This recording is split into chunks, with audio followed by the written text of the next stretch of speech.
Assalamualaikum warahmatullahi wabarakatuh. Saya Azan Subhan Ferdiansyah dari Universitas Bani Saleh, jurusan Teknik Informatika. Di sini saya akan mempresentasikan atau menyampaikan pemaparan materi tentang riset teknologi informasi dan komunikasi. Oke. Yang pertama, pengertian riset teknologi informasi. Riset teknologi informasi atau TI adalah kegiatan penelitian yang bertujuan untuk mempelajari dan mengembangkan berbagai aspek teknologi informasi. Riset TI melibatkan eksplorasi, pengembangan, dan penemuan baru dalam bidang teknologi informasi untuk memahami, mengembangkan, dan meningkatkan sistem perangkat lunak, perangkat keras, jaringan, dan aplikasi TI. Pada dasarnya, riset TI bertujuan untuk memperluas pengetahuan tentang berbagai aspek teknologi informasi, menerapkan penemuan baru untuk meningkatkan efisiensi dan kinerja sistem, serta mengatasi tantangan dan masalah yang muncul dalam domain TI. Selanjutnya, definisi riset teknologi informasi.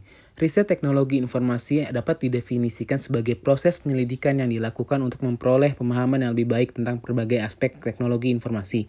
Riset TI melibatkan pengumpulan data, analisis, dan interpretasi informasi untuk menghasilkan pengetahuan baru atau memperbaiki pemahaman yang sudah ada dalam bidang teknologi informasi.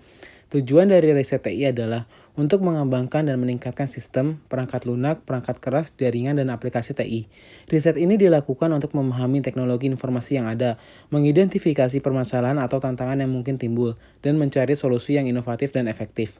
Riset TI melibatkan berbagai metode penelitian, termasuk eksperimen, studi kasus, survei, analisis data, dan pengembangan prototipe.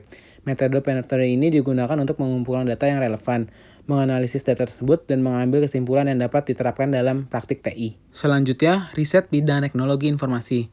Riset dalam bidang TI melibatkan penyelidikan, penemuan, dan pengembangan pengetahuan baru dalam berbagai aspek TI. Berikut adalah beberapa bidang riset yang umum dalam TI. Yang pertama, jaringan komputer. Riset dalam bidang ini melibatkan studi tentang protokol jaringan, arsitektur jaringan, teknologi nirkabel, manajemen jaringan, keamanan jaringan, dan optimisasi kinerja jaringan. Yang kedua, keamanan informasi. Riset keamanan informasi melibatkan studi tentang teknik dan metode untuk melindungi data dari informasi dari ancaman keamanan, termasuk enkripsi, otorisasi akses, deteksi serangan, analisis risiko, kebijakan keamanan, dan manajemen identitas. Yang ketiga ada sistem informasi. Riset dalam bidang ini berkaitan dengan pengembangan, desain, implementasi, dan evaluasi sistem informasi yang efisien dan efektif, termasuk manajemen basis data, analisis kebutuhan sistem, manajemen proyek TI, dan desain antarmuka pengguna. Yang keempat, kecerdasan buatan dan pembelajaran mesin. Riset ini melibatkan pengembangan algoritma dan model komputasional yang memungkinkan mesin untuk belajar, memahami, dan mengambil keputusan berdasarkan data. Ini termasuk analisis data, pengenalan pola, pengolahan bahasa alami, fisik komputer, dan pengembangan sistem cerdas. Selanjutnya, nomor 5.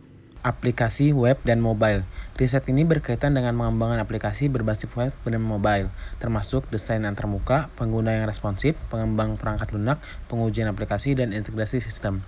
Keenam, big data dan analitik.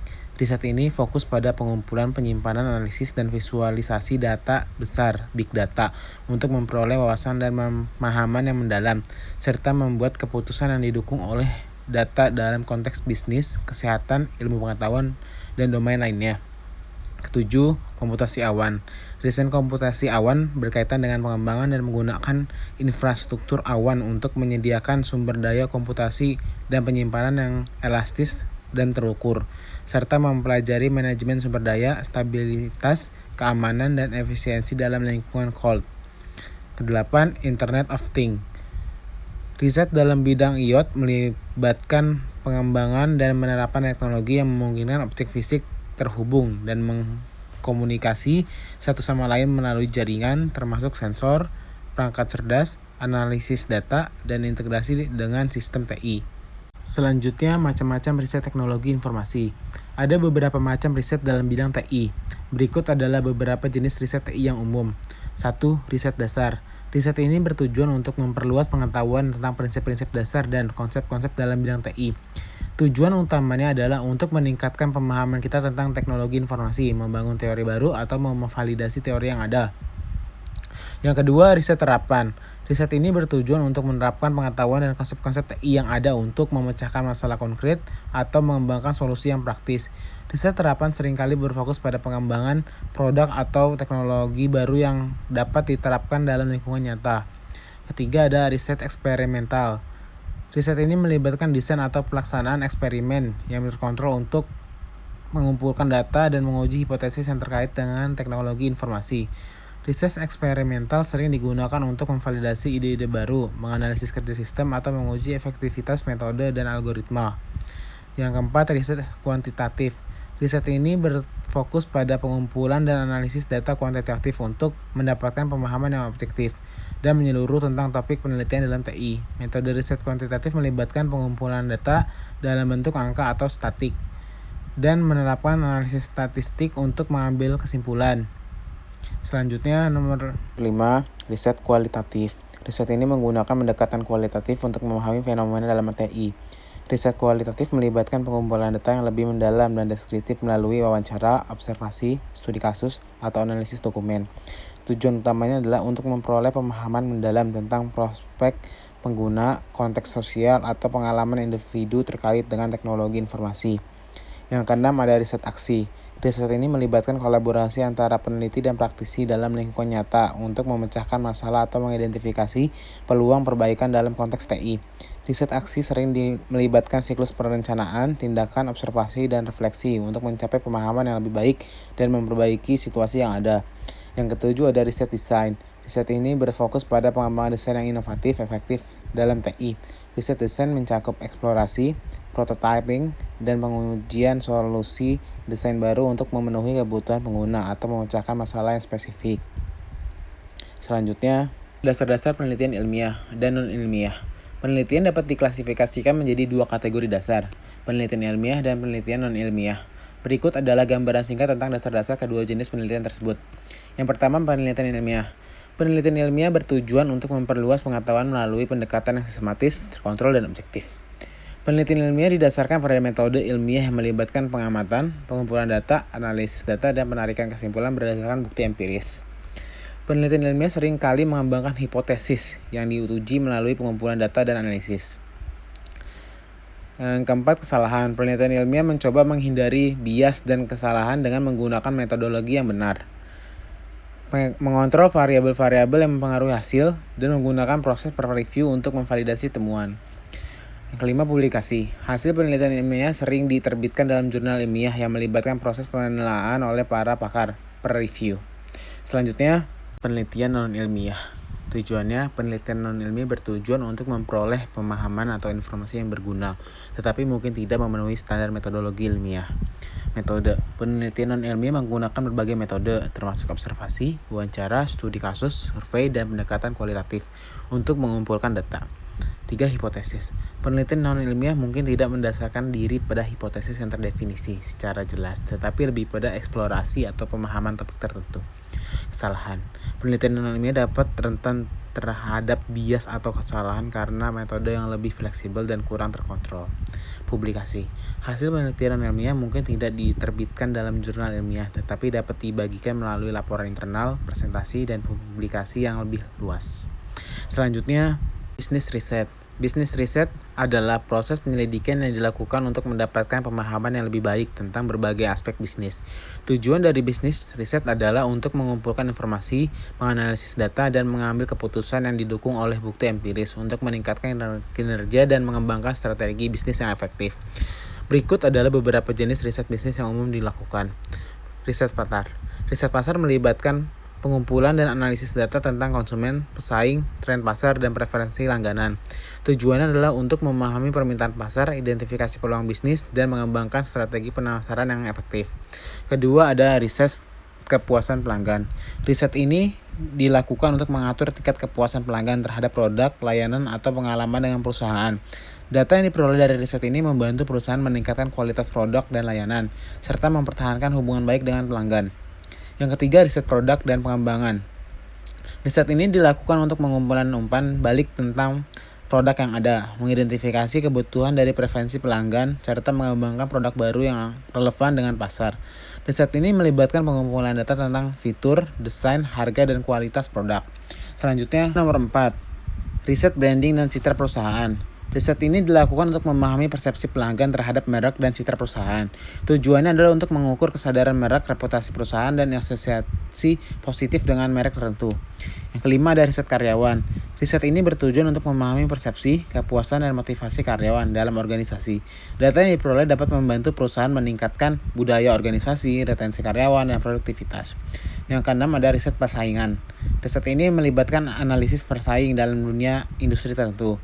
Tujuannya adalah untuk memahami strategi pesaing, kekuatan dan kelemahan mereka, serta mengidentifikasi peluang kompetitif yang dapat dimanfaatkan oleh perusahaan. Yang terakhir ada riset keuangan. Riset keuangan melibatkan analisis data keuangan perusahaan, termasuk laporan keuangan, arus kas, dan kinerja keuangan. Tujuan dari riset ini adalah untuk memahami kesehatan keuangan perusahaan, mengidentifikasi tren, dan mengambil keputusan keuangan yang cerdas. Selanjutnya, penelitian dan permasalahan riset.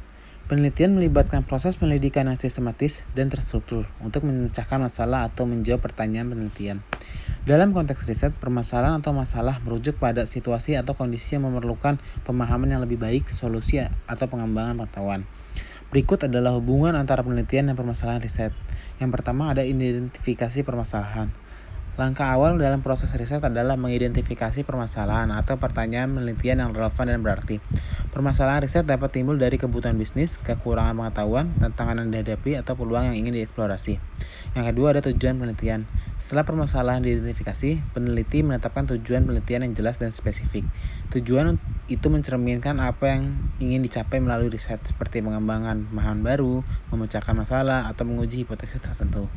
Yang ketiga, metode penelitian. Setelah tujuan ditetapkan, peneliti memilih dan menerapkan metode penelitian yang sesuai untuk mengumpulkan data yang relevan dan memerlukan untuk menjawab pertanyaan penelitian. Metode penelitian dapat meliputi survei, wawancara, observasi, eksperimen, analisis statik, atau pendekatan kualitatif, tergantung pada sifat permasalahan dan tujuan penelitian. Yang keempat ada analisis data. Setelah data dikumpulkan, peneliti menganalisis data menggunakan teknik atau alat analisis yang sesuai. Analisis dapat bertujuan untuk menggali pola, tren, hubungan, atau temuan yang relevan dengan permasalahan riset. Hasil analisis membantu dalam pengambilan keputusan dan menyediakan informasi yang berharga. Kelima, temuan dan kesimpulan. Berdasarkan analisis data, peneliti menginterpretasikan temuan dan mengambil kesimpulan terkait dengan permasalahan riset yang diteliti. Kesimpulan ini mencerminkan jawaban atau solusi yang ditemukan melalui penelitian. Yang terakhir, keenam, implikasi rekomendasi. Hasil penelitian memberikan pemahaman yang lebih baik tentang permasalahan riset dan memberikan dasar untuk mengembangkan implikasi dan merekomendasikan yang relevan. Implikasi dan rekomendasi ini dapat digunakan untuk menginformasikan kebijakan, strategi, tindakan, atau pengembangan pengetahuan lebih lanjut. Selanjutnya, perumusan permasalahan dan topik penelitian. Perumusan permasalahan melibatkan mengidentifikasi dan merumuskan permasalahan yang akan diteliti. Permasalahan ini mencerminkan situasi atau kondisi yang memerlukan pemahaman yang lebih baik atau solusi. Langkah-langkah dalam merumuskan permasalahan penelitian meliputi 1. Identifikasi gap pengetahuan atau kebutuhan yang belum terpenuhi dalam bidang tertentu. 2. Memperhatikan isu-isu kontemporer atau permasalahan yang relevan dalam bidang tertentu. Ketiga, menentukan pertanyaan-pertanyaan yang spesifik dan dapat dijawab melalui penelitian. Keempat, mengklarifikasi batasan penelitian untuk memfokuskan permasalahan. Perumusan permasalahan yang baik membantu dalam menentukan arah penelitian, memberikan dasar yang kuat untuk penyelidikan lebih lanjut. Selanjutnya, topik penelitian adalah subjek atau area studi yang akan diteliti dalam sebuah penelitian. Topik penelitian mencerminkan bidang pengetahuan atau isu tertentu yang ingin dijelajahi dan dipelajari lebih lanjut. Pemilihan topik penelitian dapat dilakukan berdasarkan minat pribadi, relevansi, sosial atau akademik, kebutuhan industri, atau panggilan riset. Beberapa langkah dalam memilih topik penelitian. 1. Menentukan bidang atau disiplin ilmu yang menarik minat untuk memiliki kepentingan pribadi. 2. Melakukan tinjauan literatur untuk memahami tren, permasalahan yang ada, atau kekosongan pengetahuan dalam bidang tertentu. 3. Mengidentifikasi area yang spesifik atau pertanyaan penelitian yang menarik untuk diteliti. Keempat, memastikan bahwa topik penelitian memiliki relevansi dan signifikasi dalam konteks yang lebih luas. Pemilihan topik penelitian yang baik penting untuk memastikan bahwa penelitian memiliki makna dan kontribusi yang berarti dalam bidang yang diteliti. Selanjutnya, hipotesis. Hipotesis adalah pernyataan atau dugaan yang diajukan berdasarkan pemahaman awal atau pengetahuan yang ada dalam penelitian. Hipotesis menyediakan kerangka kerja atau premis yang akan diuji atau dikonfirmasi melalui pengumpulan dan analisis data dalam penelitian. Hipotesis memiliki dua jenis utama. Hipotesis penelitian. Hipotesis penelitian adalah pernyataan yang menghubungkan dua atau lebih variabel dalam penelitian dan berusaha untuk menjelaskan hubungan antara mereka. Hipotesis penelitian biasanya diajukan dalam bentuk pernyataan terkait hubungan positif, negatif, atau tidak ada hubungan antara variabel. Hipotesis ini diuji secara empiris dengan mengumpulkan data dan menganalisisnya. Contoh hipotesis penelitian: adanya hubungan positif antara tingkat pendidikan dengan tingkat pendapatan. Satu lagi contohnya, penggunaan media sosial berhubungan negatif dengan tingkat konsentrasi belajar mahasiswa. Selanjutnya, ada hipotesis nol. Hipotesis nol adalah hipotesis yang menyatakan bahwa tidak ada hubungan atau perbedaan yang signifikan antara variabel yang diteliti. Hipotesis nol diajukan sebagai alternatif terhadap hipotesis penelitian dan dinyatakan dalam bentuk pernyataan bahwa tidak ada efek atau hubungan yang terjadi. Contoh hipotesis nol: tidak ada hubungan antara pengalaman kerja dengan tingkat kepuasan kerja. Tidak ada perbedaan signifikan dalam kinerja siswa antara kelompok yang menerima metode pengajaran A dan B. Hipotesis berfungsi sebagai dasar untuk melakukan pengujian statistik dan pengambilan keputusan dalam penelitian. Melalui pengujian hipotesis, peneliti dapat menguji kebenaran dan validitas hipotesis dan menyimpulkan apakah data pendukung atau menolak hipotesis yang diajukan. Hasil pengujian hipotesis dapat membantu dan menghasilkan pemahaman baru, mengonfirmasi teori yang ada, atau memberikan dasar untuk tindakan atau keputusan yang lebih lanjut. Selanjutnya, metode penelitian. Metode penelitian merujuk pada pendekatan atau strategi yang digunakan dalam merencanakan, mengumpulkan data, menganalisis, dan menginterpretasikan informasi dalam sebuah penelitian. Ada beberapa metode penelitian yang umum digunakan, dan pilihan metode tergantung pada jenis penelitian, tujuan penelitian, sumber data yang tersedia, dan konteks penelitian. Berikut ini beberapa metode penelitian yang umum digunakan. Metode penelitian kuantitatif. Metode ini melibatkan pengumpulan data, analisis data yang bersifat numerik. Data dikumpulkan melalui survei, kuesioner, atau pengukuran terstruktur. Analisis statistik digunakan untuk menguji hipotesis dan mengeneralisasi temuan penelitian. Metode penelitian kuantitatif cocok untuk mengukur hubungan kausal, mengidentifikasi pola, atau menyediakan data yang dapat diukur secara objektif. Kedua, metode penelitian kualitatif. Metode ini melibatkan pengumpulan data, analisis data yang bersifat deskriptif atau tidak numerik. Data dikumpulkan melalui wawancara, observasi partisipatif, atau analisis konten. Analisis kualitatif melibatkan pengorganisasian data ke dalam tema atau kategori, mencari pola, dan menafsirkan makna secara mendalam. Metode penelitian kualitatif cocok untuk memahami konteks, persepsi, pengalaman, atau dinamika sosial yang kompleks. Selanjutnya yang ketiga, metode penelitian campuran. Metode ini menggabungkan pendekatan kuantitatif dan kualitatif dalam satu penelitian. Penelitian menggunakan kedua jenis data, kuantitatif dan kualitatif, dan menganalisis secara terintegrasi. Pendekatan campuran dapat memberikan pemahaman yang lebih kompresif tentang fenomena yang diteliti. Keempat, metode penelitian eksperimental. Metode ini melibatkan pengendalian variabel-variabel yang mempengaruhi fenomena yang diteliti dan memanipulasi variabel independen untuk melihat pengaruhnya terhadap variabel dependen. Metode ini sering digunakan untuk menentukan hubungan sebab akibat antara variabel-variabel tertentu. Keempat, metode penelitian deskriptif. Metode ini digunakan untuk mendeskripsikan karakteristik atau keadaan fenomena yang diteliti tanpa melakukan manipulasi variabel. Penelitian deskriptif sering dilakukan melalui survei, pengamatan, atau analisis dokumen. 6. Metode penelitian studi kasus. Metode ini menginvestigasi secara mendalam satu fenomena dalam konteks spesifik seperti individu, kelompok, organisasi, atau daerah. Metode ini melibatkan pengumpulan data dari berbagai sumber seperti wawancara, observasi, dan analisis dokumen.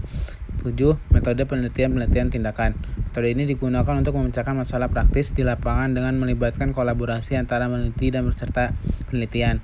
Metode ini melibatkan siklus perencanaan, pelaksanaan, pengamatan, dan refleksi untuk menghasilkan perubahan dan perbaikan dalam konteks yang diteliti. Ya, sekian dari saya. Terima kasih. Assalamualaikum warahmatullahi wabarakatuh.